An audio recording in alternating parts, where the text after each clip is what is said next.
Welcome to the review, ladies and gentlemen. We're up to the grand final qualifiers, but, a couple of big games. Firstly, we're going to talk about the Sharks and the Raiders.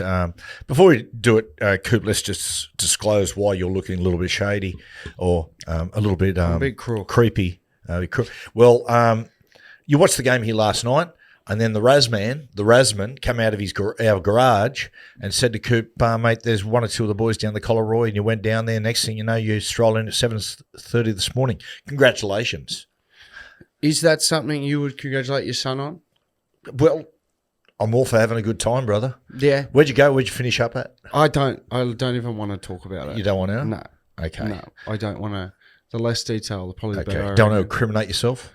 No. Not that I did anything criminally wrong, but I just prefer not to probably disclose morally. That sort of. Yeah, just not proud of it. Okay. Just not proud of myself. Do you want to should we do a rhyme? Should we have a guess? Should we ask maybe the listeners to chip in what they believe might have happened? Were you thrown out of anywhere? Nah. Let's let sleeping dogs lie. Yeah, let's just not do it. Well, 32-12, Sharkies over the Raiders. I want to talk about the lead up to the game firstly, Coop.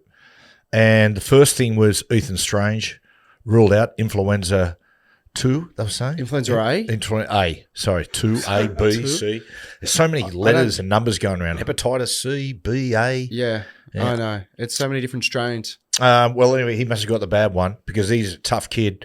And they reckon at the captain's run, he was starting to feel a bit crook and then woke up yesterday morning and literally couldn't get out of bed. They called the doctor and he said there is no way you should play health-wise. Yeah, they said it was like a actual risk to his health. Yeah. So I've never really heard that before, where it was if you have sort of that flu or influenza, people play through it. Yeah. You can scar your heart. Yeah, that it's actually bad. Like it can have long-term impact. Well, I tell you, he was such a loss because he's their vibe. He brings the energy, Ethan. And so there was a side that was already a little bit on the ropes, a little bit tired. We anticipated that. Going to take him a little bit to get up emotionally, and to lose a key player like that just takes the edge off a little bit more. Going into the game, Raiders were very quiet leading into the game. You know, the only thing they ever heard was them probably fending off questions about the previous Sunday's loss and how it would affect them and affect their energy. That was about the only talking point you heard the Raiders talk about. They sort of kept things under wraps. Sharks have totally changed their ways. The last 2 weeks, Sharks have really talked tough. Mate, they've been right up on their toes. They've been really aggressive going into these games, and I love it. The Sharks, to me, every side has an identity, Cooper. I think about Melbourne, I go professionalism, discipline. When I think about the Panthers, I think, mate, precision. When I think about the Sharks, I think nice guys. That's the first come to mind. But the last 2 weeks, mate, they've got rid of that persona. They've actually got a little bit of shit on their liver. They've talked big going into games, and they've backed it up. I love it. Yeah, I think, and Ronaldo's been the forefront of that. He's done it his whole life, let alone this year. But Nico last week. But yeah, that's what I was unlike him, wasn't it? Yeah, I think a lot of people. I was watching like NRL 360 and stuff during the week, and some of the journos were a little bit, you haven't earned the right to be respected yet because until you go down to Canberra and beat Canberra in Canberra. But I thought that was pretty tough call. And I think it's for Nico to put himself in that firing line because if he goes out there and plays a bad game, this weekend, that comes back to bite him in a big way, I think. But probably best performance the last 2 years. I think 100%. I think since his Dally M year, it's been his best performance. But yeah, I think putting himself out there it's almost a bit of self-accountability, I think. Yep. Like forcing themselves, it doesn't give them any other option really. They've sort of sat back in the media, Nico has particularly this year at times, but I think when you go out in front of the cameras and throw, say that like we want to be respected, yada, yada, it forces leading into the game to be so precise with your preparation because he knows that if he goes out there and has a bad game, that he's going to get publicly criticised. And I just find it strange that people would say that. What are they doing talking it up? You don't do that. They haven't earned the right. But hang on a second. mate, you're going down to win. You're going down to win a finals match, right? You don't want to go down meek and mild with your cap in hand, going, and tippy toeing and playing on eggshells, playing nervous, mate. You get into them, get on the front foot, and, mate. It's a mind game. Yeah, it's a mind game. They saw a Canberra side that was a little bit on the ropes and vulnerable after what happened the previous Sunday, and they went for them. Yeah, because I watched that. I watched Ricky and Joe Tarpany in the press conference, and they got asked that. Did that loss sort of affect you guys? And they were pretty strong on no. Like we came in Tuesday and we'd left it all, but you could tell, fatigue. Yeah, because that first 20 minutes they were strong. And Sharks matched them physically, and there wasn't a try until 20 minutes in, but you could tell at that back end of the game that fatigue of that game and last week, it just got to them because some of the tries that were scored quite easy. Well, we'll map the game in a second, Coop. I just want to talk firstly about the late season surge from the Sharks because all year they've been so-so. Would you say that? Like, go, how are the Sharks? Oh, yeah, they're hard to get a read on, flying under the radar a bit. But this late season surge, and I'll tell you what it is, mate. They've got, firstly, a really powerful yardage combination there, which is formed. And it's Ronaldo and Adam Fanua-Blake. Ronaldo gets them going on early tackles. Fanua-Blake finishes the set off, gets Trindle and Nico into attack position or just at least time to get that kick away. Second one, this is huge. The key creative players have found not just top form, they have finally found combination. Trindle, Nico, and Brayley. They're understanding their own strengths. They're understanding the strengths of the blokes they're playing alongside and how to complement those strengths. The three of those guys last night, how they operate in combination was fantastic. I love the fact that Nico and Trindle combined numerous times to make breaks and score tries. That's how halves should play as a combination. Yeah. So I thought that was good. And I tell you, Coop, the other one, they've just got great back rowers, mate. Their back rowers were mighty last night, but I don't know any side in the competition that relies on their back rowers more than the Sharks because the Sharks do have a tendency to just drift sideways a little bit.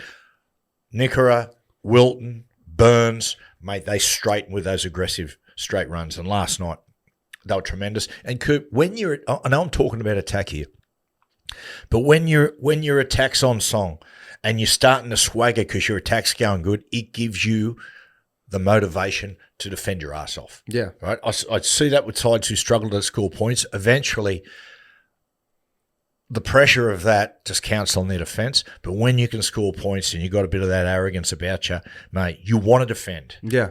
And you can see, we're going to talk about some of the actual tries in a minute, but their identity that we spoke about last week as well, their ability to play off quick play the balls and ad-lib footy now. Yep. Like the years before, their knocks sort of been, they set up for these big, long shifts and plays and they kind of get shut down and read, like because people prepare for that during the week. It's very easy to prepare for plays and that sort of predictable stuff. But the tries that they scored in yesterday's game against Canberra, 90% of them, I think one was off a play where Nico hits Mulatalo, gets it out the back of a block. Yep. But the rest of them were all ad-lib footy. Great. Like that. Yep. Nico goes down, puts Kale Ero through on a line break, and then fifth tackle, Trindle gets it. Fifth tackle, shapes the kick, flicks Nico under, and then Nico scores. And then a lot of times their little structured sequences made the break, and their ability to react off that gave them the tries. Yeah. I just thought it was good. It was a good. It's a good visual for them going to Melbourne next week to play against the Storm of how they need to play their footy. Yep. Because you're not gonna. Melbourne is so precise with video sessions and how to shut down key players, and they'll know what plays that they like, every individual's favourite foot to step off and shit like that. The only thing that they can't prepare for is the footy that they just played against Canberra. Yep. The ability to someone to watch, spot something and go. Sense of vulnerability. Sense someone look a little bit tired. Defensive patterns or defense lines not in order. There's something missing. Sense that's the stuff that's hard to defend. And Coop, what has defined this final series so far, in my opinion, is I can't remember a final series where it's almost like every error is getting punished badly, whether it be sustained possessions for the side who they sustained possession to the opposition, but the 7 tackle sets are a really big one. The 7 tackle sets are always costly, but this final series really have been. And it's the errors that have killed Canberra. Canberra in this game, Coop, they looked physically. You could see, mate. You could see it. Just the more that Cronulla had the ball, the closer you could see Canberra getting to hitting the wall.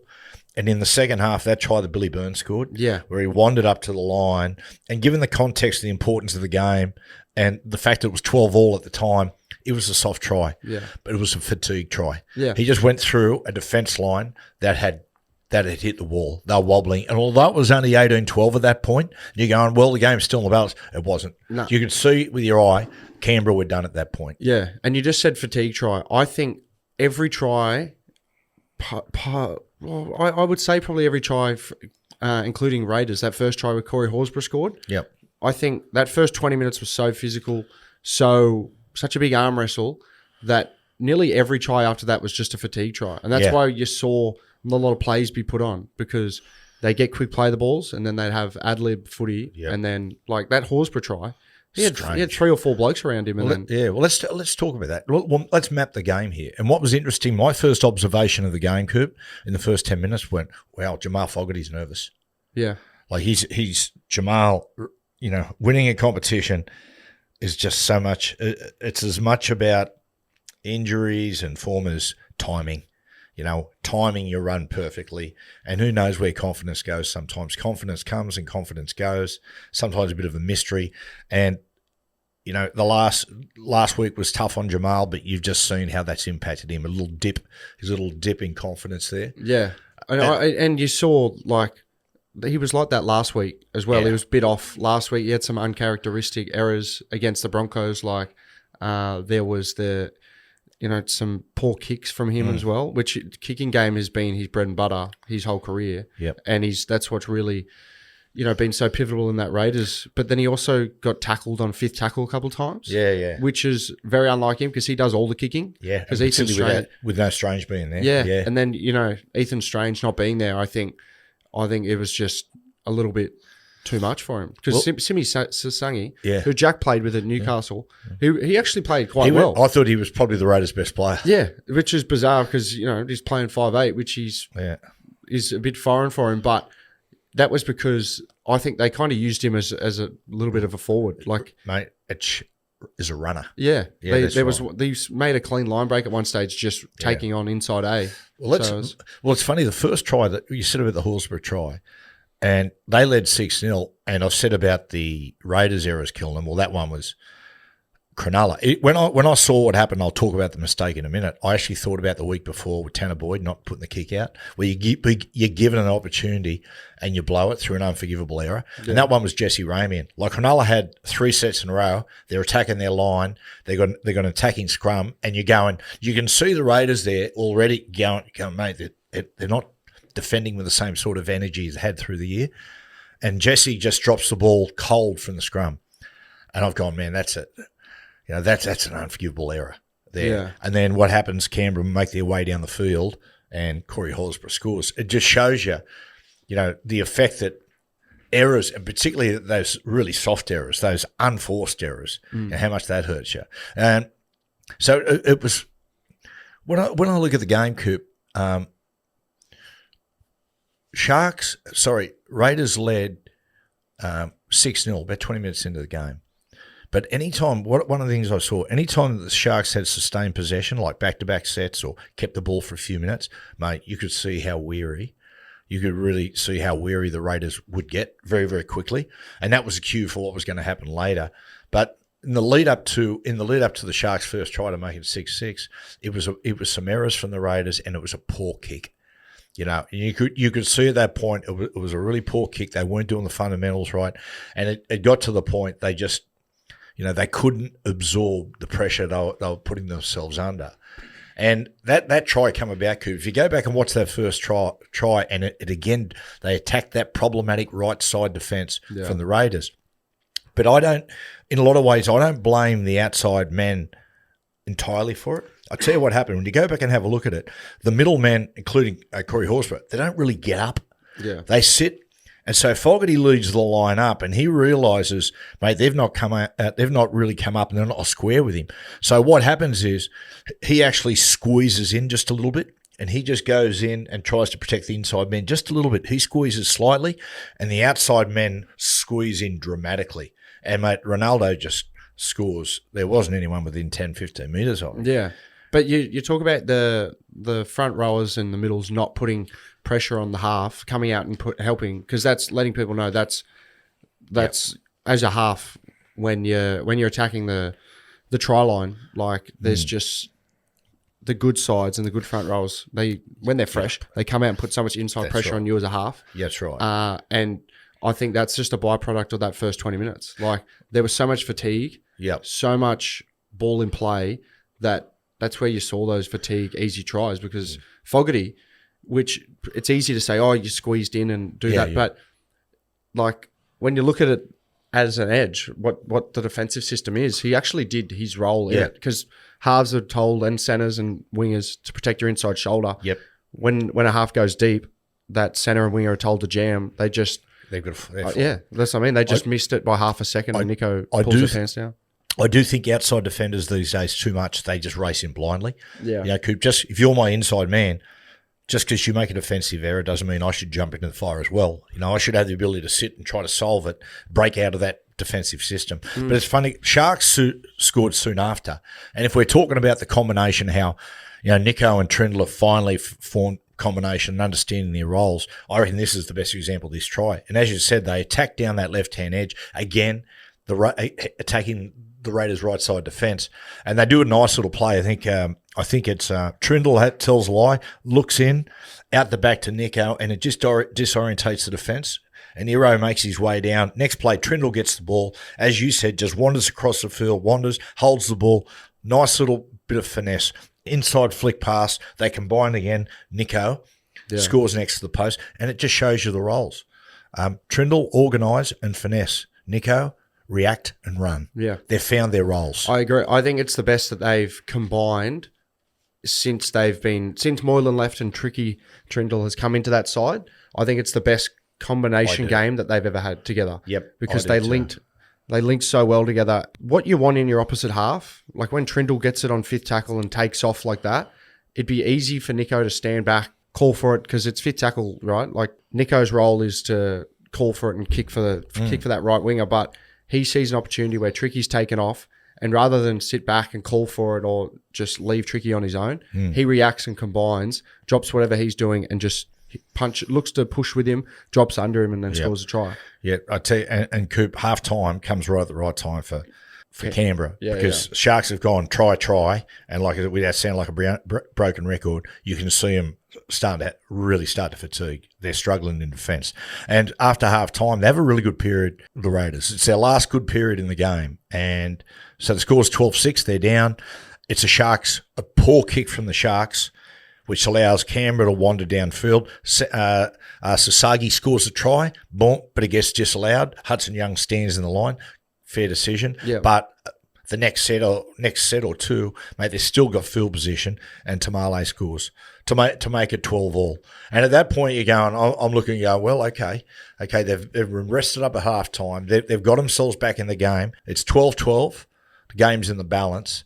But then, mate, midway through that second half, Coop, the Billy Burns try. Yeah. And this was the curtain being drawn on the Raiders season. They've been doing a bit of defence. They've been holding them out, hanging in there. But Burns gets the ball and just, as I said, wanders through and scores. It's 18-12 after the conversion. Effectively, the game's still it's in the balance still, but it isn't. Yeah, you see, Raiders at that point. Yeah, after that, the Sharks start to do whatever they want with the Raiders. Yeah, and I think a good sort of visual and sign of the Raiders' mentality in this game was, and it wasn't by lack of effort and stuff like that. I think it was just a big week and a lot of fatigue. But Tricky, Braden Trindle puts up a torpedo. Yeah, they let it bounce. Yeah, and unfortunate circumstances. I think Weeks or Fogarty, someone hits it backward and Iro's there to pick it up and score under the post, which is a very unfortunate try. And people say it's lucky, but when you freeze frame it, when that ball hits the ground, there's 2 Raiders jerseys there. Yeah. I think it's Jed Stewart and Weeks. And I think there's, by the time that ball bounces and it's in the air, there's about 4. Yeah. There's 4 Sharks players, right? Yeah, yeah. And that's, I look at that. I remember looking at that last night, and for me, that epitomizes the mentality of teams. So true. I think it's a good indication of their effort and their mindset at the time, because the harder you work, the luckier you get, right? Yeah, yep. And then I'll jot that down. Yeah. It's leading up that try, Coop. I think it says a lot where Canberra's. Put that on a t-shirt. Yeah, to put it on a t-shirt. And well, actually, it was in the nights. We used to have it on our backs. The harder I work, luckier I get. Did you? Yeah. Fortunately, I didn't get lucky, but then again, it didn't work that hard either. But leading into that try it's 20-12 because Brayley does the set before, did a scoop, pick it up. They got a penalty, made it 20-12. But 20-12 for all the spectators at the ground, they're still saying it's game on. But Coop, when you're in that situation, yourself and your team's under the gun, you can understand the circumstances you find yourself in. And with the Raiders, this is where they start to lose. This is where they start to fall to bits. Because Fogarty senses, mate, we need something. They're only about 40 metres out from their own line. He does an attacking bomb, a poor attacking bomb. Mate, the Sharks pick it up and just get it in their own 40. 2 or 3 plays later, as you said, they're in attack position. Trindle puts up the torpedo bomb. They let it bounce. It bounces back, and they score 26-12, and that's all over. And again, that field position, the position they found themselves in to put the attacking kick was because of Canberra. Yeah. It was because of Canberra. Mentally, they just lost their way. They just lost all composure. How do you see, like, when you look back at the Raiders season, they obviously performed, like, this game aside, right? Yep. And last week aside, they've had an amazing season where they've probably exceeded expectations. A lot of people gave them a chance of a wooden spoon. They proved everyone wrong. Do you look back at their season now and think that potentially, I don't want to say they played their grand final during the year to get to the minor premiership, but do you think they put so much emphasis all year on proving people wrong because so many people said the wooden spoon and shit that when they got to finals footy, it was like they were fatigued from just such a large year? I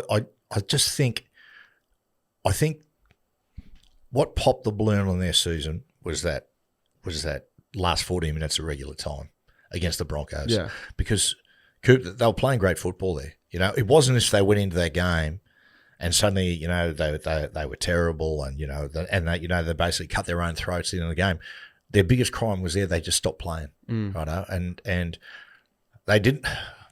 I'm not going to say, did they learn their lesson? Well, it's hard to know because they weren't in that position. Again, they'll learn their lesson going forward. This final series would be fantastic for some of those young blokes. Like it hurts like hell now, but as far as experience and knowing what to do next, it's going to be invaluable. There's a couple of things for a side that had such an incredible regular season, but they lost their last 3 games. Yeah. I wonder sometimes with Ricky, I wonder if he regrets resting all those blokes that last game against Dolphins, because okay, they had all the young guys in with Corey Horsburgh, 1 or 2 other guys, but it was all the young guys. They rested all their stars, and you go, okay, they're willing to take a loss. But at the time, I was watching Ricky on the sideline. When we went past 50 points on the scoreboard, I'm thinking, yeah, I know all those stars aren't out there, but is this just causing a little bit of damage? You know what I mean? To the psyche, to the momentum, side. Yeah, as well, to the momentum. Then they went in the week after and they get beat by the Broncos, and it's a really funny thing, Coops. There's so many things as far as timing concerned. Timing as far as injuries, playing your best football, but also, mate, yourself. Sometimes you get to the end of a year and you can be playing great for whatever reason. Just fatigue gets into everyone's bones. Yeah. Do you get that? Yeah. I agree. We were in this is comparing to Queensland Cup level here, so, let's bear with me. Yeah. But we were in the same position at Queensland Cup where we won the minor premiership at the Falcons. Yep. We had a red hot side, but we went we lost our last game leading into finals, and then we lost week 1 of finals. Jagged managed to get our way to prelim and then got beat again. Like we lost one game all year, and then and then 2 games in finals, right? Yeah. So that was, a little bit different to Raiders, but I found that, and chatting to a few of the boys in that side upon reviewing it, it was, like you said, timing and peaking at the right time. I think we peaked sort of when other teams were a bit down, and when you're at the top during the year, it's very hard to get better. Yep. It's very hard to review yourself and get better. I think this is where the Raiders, and I sort of said it leading into finals for the Raiders, I didn't know if they had another gear in finals, right? Because all the other teams who finish below them, they're reviewing them, they're taking aspects of their game and they're making sure that they get better and they're peaking into finals. But I didn't think, like when you peak during the year, how do you review and get better, if that makes sense? Yeah, it's very hard to sustain it all year. We had a similar thing in 98. In 98, we were joint minor premiers with the Broncos, but I started to recognise at the back end of that regular season, I think, we started picking up injuries. It wasn't the same zest training. Everyone was getting a bit tired. Zest. And zest, just zest for life. Yeah. Zest for training. And we went in the first week of the finals. We had the first week off, because us and the Broncos played the second week against the Roosters. We beat them 16-0 at half time. Yeah. And they beat us, right? At home, first week of the final. So we're going to play the Dogs the next week at the Sydney Football Stadium. Guess what happens? We're leading the Dogs 18 points at half time. Guess what? They run us down and beat us in extra time. Yeah, right. It was like whether it be mental or physical, we just hit the wall. Yeah. We just hit the wall at the wrong time. I think Ricky in time will look back at this season with a lot of joy. And, for him, it was a great season. I think it's his best ever coaching season. And I think he looks back at the run that the players had, the way that young guys have come on, the re-emergence of the green machine, the home crowd, the way the community got behind him. And the other thing, seeing your son come into the team and excel. Yeah. Okay, sometimes there's more to it than just trophies. And I think as much as he'd be hurting right now, I think in time he'll look back at this season and be really proud of it. Do you think he gets Dally M Coach of the Year? Oh, yeah. Yeah. Yep, I do. Yeah, okay. I do. Right. Well, I'll tell you what we're going to do now, Coops. We are, I'm about to go into work, right? Of course, it's about to be the Panthers up against the Dogs. Yep. I believe at full time you guys are going to give me a call. Yes, because, we usually, last week, you come home after and we film after the show, but you're going out for dinner with Fletch and whatnot. With Fletch and the boys, yeah. So I'll, Trish said to me, what time to expect me, will you be late? And I said, define late. And she said, late is anything, say, around past midnight, about 1 o'clock. And I said, I'll be late-ish. See if you can do one up me. Yeah. I don't think I'll be at 7 a.m. No. Those days are long behind me. Although about a month ago, I got home as you were going to work. So 4:30. Who knows? Let's do it again, brother. Let's run it back, right, as they say. I'll speak to you soon, boys. And welcome back to the same episode. We're back once again. This morning we obviously got up early to review the Canberra versus... Who did Canberra play yesterday, Jack? Sharkies. They played the Sharkies. We got up early to review that. To the listeners who are still listening to this episode, I want to apologise. I had, and a lot of people resonate with this, I was very hungover and I could not articulate a sentence together, let alone, I knew what I wanted to say, Jack, but it just couldn't go from my brain to my mouth. Do you think that's fair? Yeah, I just had a look at it before. You don't look well. It looks like you just got up out of bed, to be fair. I'd had a couple hours sleep, and then obviously we had to do it before Dad headed into studio to watch the game in there. I have rested since, so you should see a more well-hydrated and more articulate version of me. But Jack and I have sat down. We just watched the Penrith versus Bulldogs game. Just first, Jack, off the top, 2 mad fan bases. How good was the atmosphere out there? And did you see the videos of the Bulldogs walking from their hotel to the stadium as well? Yeah, it was unreal.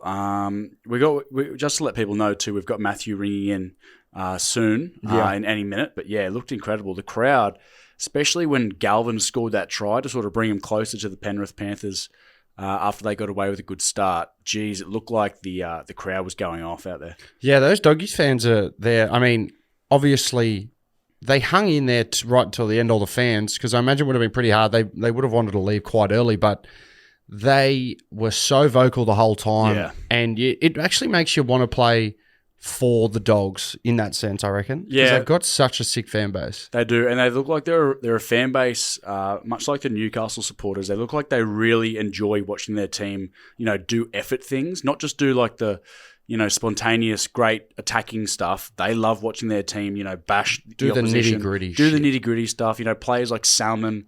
Salmon, the gutter dog. He's become slowly my favourite player. Some of that sort of stuff, like you can see their fans they enjoy watching it. They like that style of football, which is actually really good to see. The energy resonate off the fans. Yeah, and just quietly as well. Obviously, Penrith were too good today. They were unbelievable. Probably one of their, I think it was their best performance of the whole year so far. They're peaking right at the right time. But we do have a new addition to the studio here. We've got a picture that Jack has found. It is the Canterbury Bulldogs 2004 team, I believe, Jack. Yeah, you would have seen it in the first part. It would have been in the back corner. I'll blow it up for you so you can see it in the YouTube. But it's a photo. Is it 2004? I believe. Photo, yeah. You got all the old boys in there, and then in the left corner you've got Reggie Boy, and there should be a little like if you see it, I'll blow it up for you. It should say middle row. On the left, Reg Reagan, in brackets, motivational health and fitness coordinator. So that was actually that's a fair bit of a laugh for the Dogs back in the day, because I thought teams took things a bit more serious when it come to those big games. I don't reckon they did, because I remember Dad had so much access as Reg Reagan to a lot of teams in a sanctum. I feel like more so than now. Would you say that Reg had more access than Matthew? Yeah, but I think because they knew they weren't going to how do I put this? They weren't going to get grilled? They weren't going to get grilled. Yeah. Like, you see people, they're very protective of the inner sanctum now. Like, you don't really see too much of, like your Reg Reagans. Well, he was one of a kind. There's not many of him getting around, but you don't really see those kind of people getting in and around finals time in the clubs and doing stuff with players and coaches and shit like they were back then. Yeah, well, teams get very secretive now too. Yeah. I even remember the year after. I think we were kids when Dad was doing stuff with the Tigers. Remember we went to the captain's run for the grand final against the Cowboys. Yeah, that's and right. they got all paranoid when was it a helicopter or a plane went over the stadium when they were doing their captain's run. And they were freaking out. Yeah, they did. Hey, we're about to get into the Penrith vs Bulldogs game, but you remember the stat that I heard the other day? Nathan Cleary has not lost a day game since 2019. Yeah, I don't know how many that would be. I know they've just won 8 in a row. So this year, there's 8. So you only get so many. They might have gone on a pretty low run, and they're a pretty good attacking team. Like today. How good was their completion rate early? Like, they were relentless. Yeah. Like, they just looked like they absolutely suffocated the Dogs, even though the Dogs got the first points on the board in that first 20 minutes. It was pretty relentless. Yeah, that first 10 minutes, I didn't think the Dogs did too much wrong. I thought they were unbelievably physically. They were all over. I thought they were actually really all over Penrith at the start. Do you feel that as well? Particularly like that first set.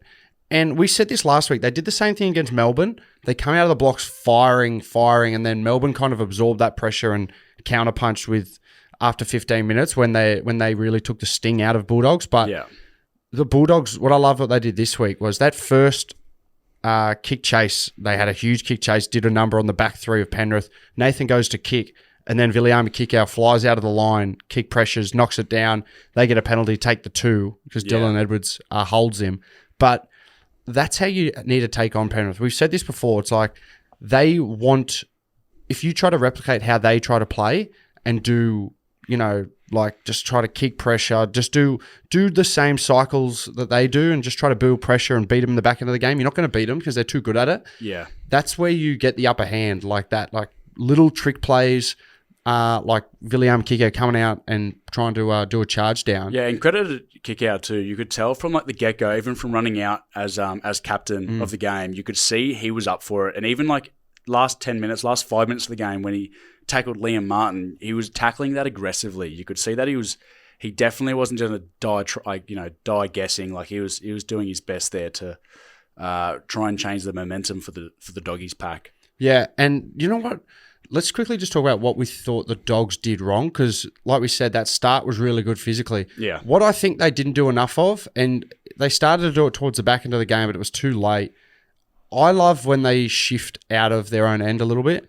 because that first set they went boom shift, found Birdo on the left-hand side who made sort of a half dint.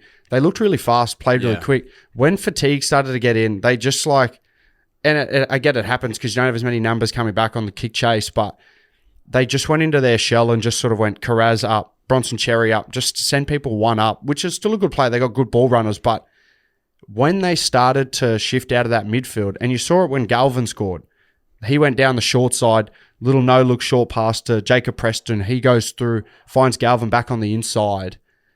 They weren't playing any footy out of their own end. They were almost just trying to get one up. And when you try to do that against Penrith are they're probably the smartest football side in identifying what you're doing. So they compressed right up a lot of the time, and they put about four people into a lot of the tackles and just drive you back. I'd even say like what you were saying earlier, where with the Doggies they should have expanded a bit more. Was Penrith were that relentless? Like you were saying, identifying. I look at that and I thought to myself more discipline. Like they were so disciplined with what they probably game planned against the Dogs. Like I was watching out of their end when they were defending in after a kick chase, they were that compressed. Like they'd obviously game planned what the Doggies do, and they've got good outside backs. And not huge blokes, but they run hard straight inside A. That they just tighten right up. And I don't think Penrith even let a yardage penalty out until like the late 30th minute. So they spent that first 30 not making a single error in their defence pretty much in those tough areas that it just suffocated the Doggies. I do agree that they probably needed to maybe on that third tackle shift it a bit more. But then in the later that half after that penalty, I remember Kurt Mann got it. And it might have been early in the second half. Kurt Mann got it, and they actually tried to do that. And then Talangi's defense was relentless all game. He kept jamming in. Like he got Galvin early, then he got Birdo. Yeah, he got Birdo. He just made like forced two errors, forced a pass that shouldn't have been a pass, and then forced an error off Birdo. I think it just rattled them early, like in those early stages. I agree, and like. I'm nitpicking there at what the Dogs could have done or could have kept doing as they started to try to keep putting more pressure on Penrith. But I think Penrith beat everyone in the top 8 with how they played today. Yeah. I thought they were unbelievable. Like you said, with their defence, they were so aggressive.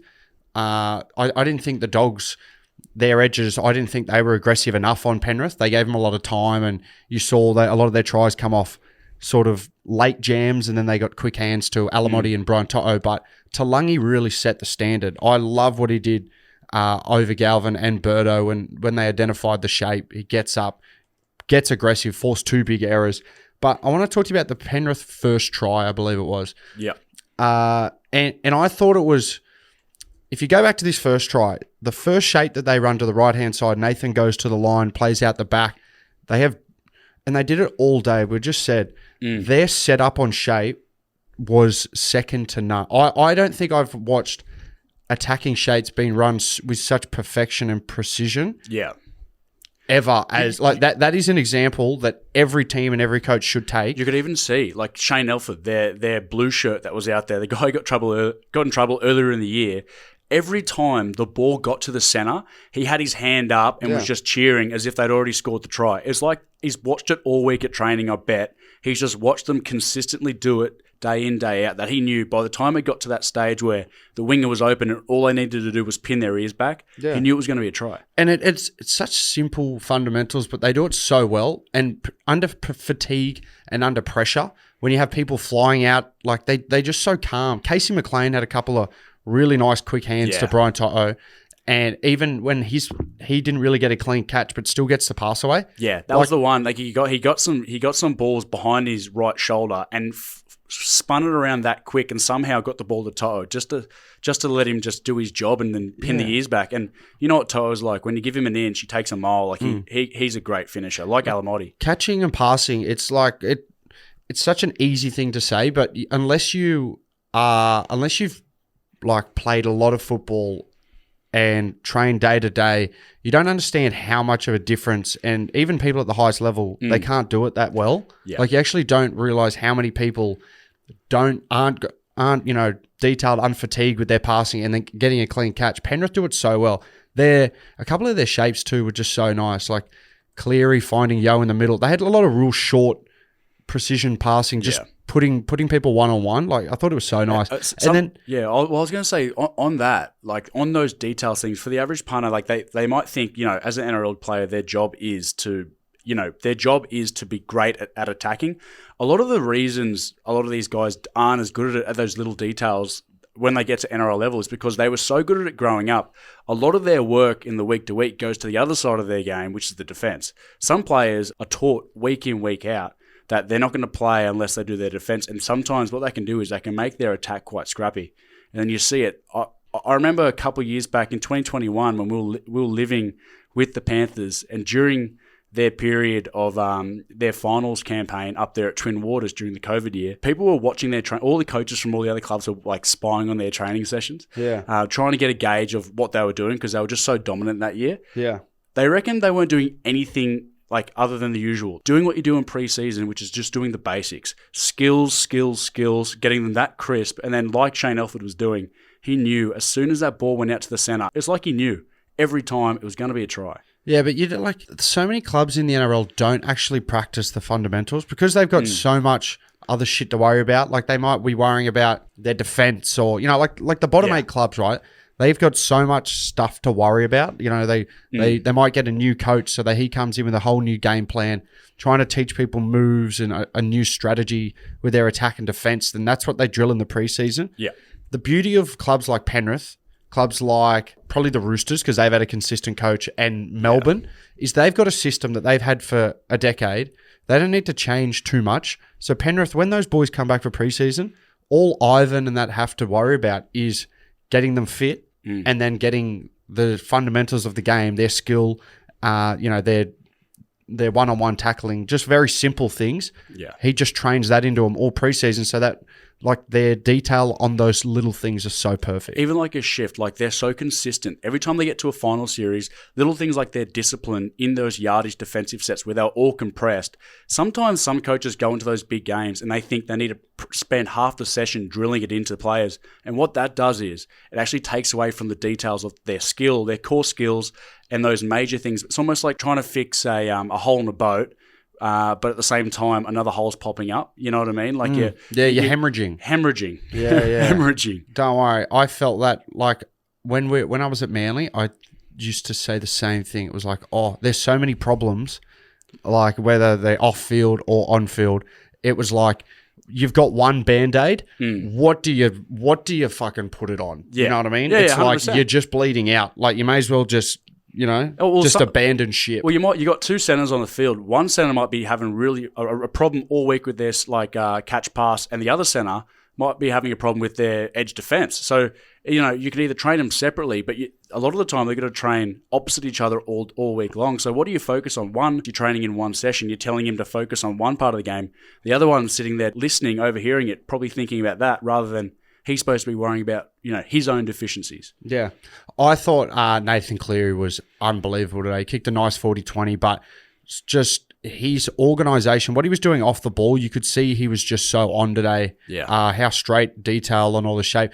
And we were talking while the game was playing. When they scored that first try, Bryan Toto in that left corner, nice shift to the right. It gets fifth tackle. And we've seen Nathan do this trend a fair bit lately, Jack. Yeah. Where on the fifth tackle, he'll sort of shape to kick and then just throw it like a sort of a 3-man cutout ball to one of his ruck forwards. We saw, I think last week, he threw it and the ruck forward actually just went straight over and scored. Yeah. This time he sort of missed, it sort of hit the ground. Lindsay Smith picked it up, found Casey McLean. Casey McLean finds Bryan Toto. But he's obviously seen a trend in the NRL where if on fifth tackle, obviously, that the edges might not really get up because they're folding back for the kick. They're preparing for a kick. So I love what he's been doing with it lately, messing with defense.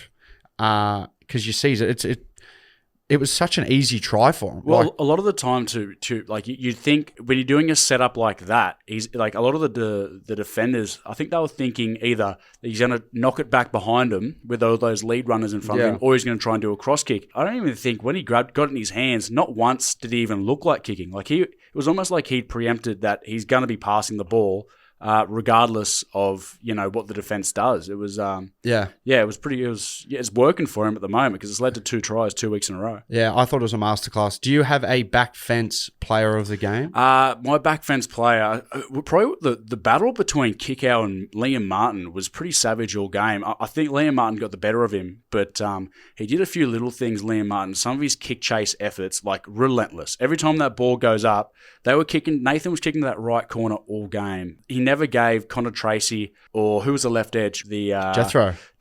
He never gave him an inch. Like he was that solid all day with his kick chase, and it was just suffocated him. Yeah, I was going to go Nathan Cleary, but I'm going the 2 and 5 for Penrith, Alamotti and Bryan Toto. Yeah. I think they both ran over 200 metres, but both unbelievable.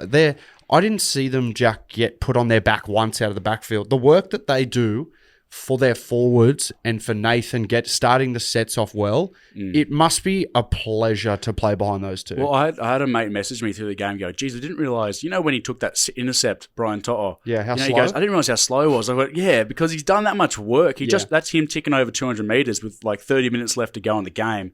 Like he does that much off the ball. But again, he's bread and butter. He's what he does out of yardage. He never gets put on his back. No, never. Like, he's one of the hardest blokes. He's low to the ground, and he's just one of the hardest blokes to get on his back. I think Alamotti got him by about 30 or 40 metres in the end. Yeah, because Alamotti got a hat-trick as well. Yeah. And, I was critical, well, not critical, but I questioned the decision to drop Tom Jenkins 2 weeks ago because I thought he'd been one of the most consistent players all year. And obviously, Ivan put Paul Alamotti in, who's played a lot of finals, scored 2 tries from the grand final last year.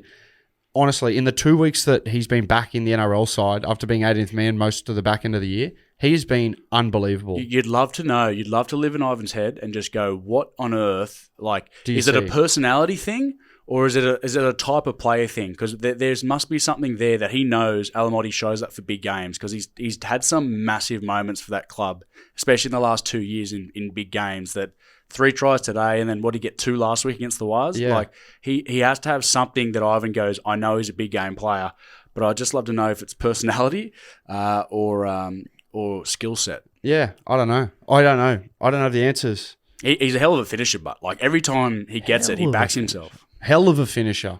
And he's got a little bit of swagger too. You said up there that he was built like a transformer. Yeah, then the Transformers 1. The one that's the Porsche who gets up and he's like got like really high on his toe. That's the one he reminds me of. Yeah, he's bloody built. And you know what? Haven't had much to do with him, but I reckon he looks like a half decent bloke as well. I'd love to have a beer with him. Yeah, I reckon. And we're going to ring Matthew as well, just to get his thoughts on the game before we wrap up the podcast. Hey, Coops. Matty Joins.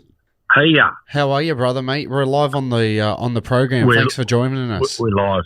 No problem, mate. What did you think of the game? Mate, me and Jack, we've just talked about it for about 20 minutes, mate. So, that'd be interesting. That's a pretty low comment, mate. Talk about because essentially our knowledge is just passed down from you, so that's a reflection of yourself, right? It's blame the DNA. Yeah, mate. They were just Penrith were just, mate. It was just we're talking before, mate. One side was playing football, the other one was playing science.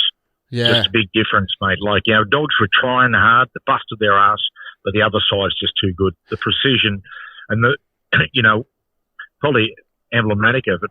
You look at the Panthers' first 2 tries, which were just, mate, insane. Everyone doing their right job, quick hands through the line, high pressure passing that made it look easy. They were too good. Yeah. Did you have a back fence player of the of this match? Do you want to hear, Jack? Who was yours again? I had Liam Martin in the end. Yeah. And I had the wingers, Bryan Toto and Paul Alamotti. The dynamic duo. Who'd you have? Alamotti has been unbelievable. Mate, honestly, when he gets in big games, he goes good. Now, a revelation? He was a revelation, would you say? Yeah, I know. Revelation is a great word. But mate, if you look at him, mate, the Dogs let him go. The Dogs sent him on his way, and they're still paying, I think, half his contract. So, mate, 3 tries today, yeah. My backbench player, I'm going Moses Leota. Oh, yeah. The king. Yeah. He was. Mate, mate, Toto was fantastic. McLean, like Liam Martin, Mate, one bloke who has got a keen, curious eye is Nathan Hindmarsh. I'm going to put Hindy on the line, people. Here's an exclusive to the John's podcast. Here's Hindy. Hindy, tell him what you think about the and extend on more than you did tonight. But Phil, extend it. Explore the space. Hello, who am I speaking with? Hey, Nathan Hindmarsh. You're talking to Cooper and Jack Johns, mate. Welcome to the podcast. You're live. This is 1170 SEN. Yeah, mate. That's awesome. I know you don't do many sort of spots that aren't paid these days, so I'll try to keep it quite brief for you, mate. What do you think of the game? Thought it was an outstanding game. I thought the Penrith Panthers were clinical. His outside backs were great. Forwards were awesome. Bench were awesome. Fletch Kenny sets up a try also. He was great. And there was a little bit of an issue with Liam Martin at the back end of the game where he looks like he's gone down with an injury. He's gone up into the sheds, up the tunnel. He's keeled over. He's grimaced with pain.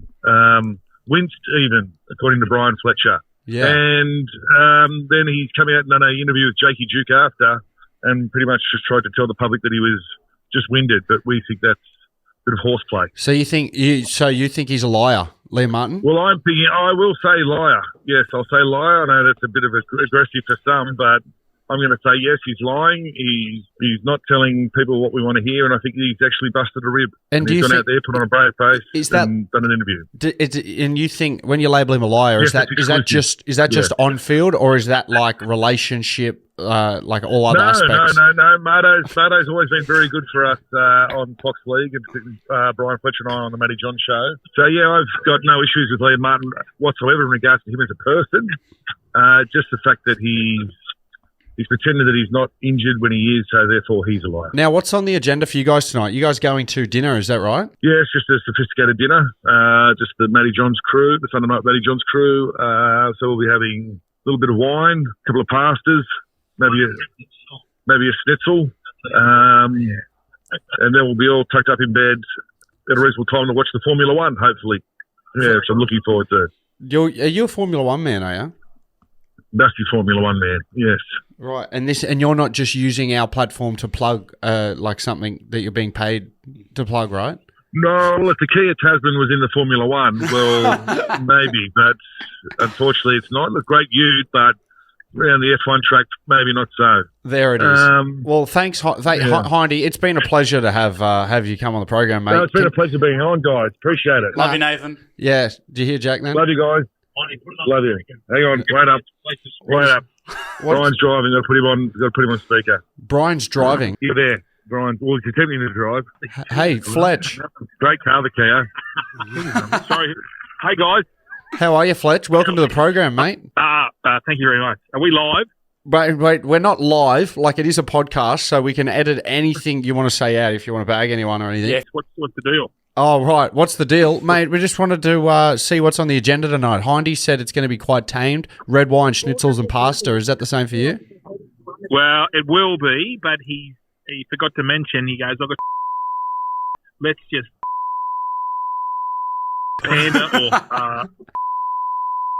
No, I did not say that. I said nothing of the sort. Nothing of the sort. Yeah. We're going to go to Bill and Tony's. Claude, he's the owner, and Eva. So they've been in the cafe business for a long, long time. First started at Castle Hill. Yeah. And Bill and Tony's has been going over. This is the 60th year it's been open. Success story. Yeah. So they bought it about 15 years ago and have just dramatically turned it into one of Sydney's favourite Italian restaurants. Not only good for businessmen, but also great for families. Can I ask, Brian, are you guys paying for this dinner, or is this like a part of some sort of freebie? Look, I'm willing to pay, but if I presume they'll want something for their services. But no, I think it is on the house, gratis, if you will. Oh well, but that's not a testament to you. It's a testament to what you three, Matthew, Hindy, and Fletch, you guys do week in, week out for the rugby league community. Bill and Tony are rewarding you for that effort. So congratulations. Probably Tony more than Bill. If you can't be rewarded from Bill and Tony's, who else do you want to be rewarded by? Hey, what about? Yeah, correct. Yeah, well, I heard Hindy's got some cash in his wallet. Maybe that can get us started a little bit later. 200. And he's going to turn that into $200 $1 Oh, well, thanks for joining the program, guys. Good on you, lads. Thanks, boys. Thanks. Good on you, boys. Goodbye, everyone. Thanks for joining the program. Hey, mate, really proud that you two blokes are my son, okay? Righto. Cool. I wish I could say the same. See you, mate. Bye-bye. Bye. Well, that was interesting. That was not what I expected it to be. But Never again. Thanks for filling into Dad's shoes today, Jack. Something. Okay, thanks. Preview on Wednesday. Yeah. Razman. Thanks for destroying Razman for me. This was my day off, you bastard. It's all right. Don't worry about it. Hooroo, everyone.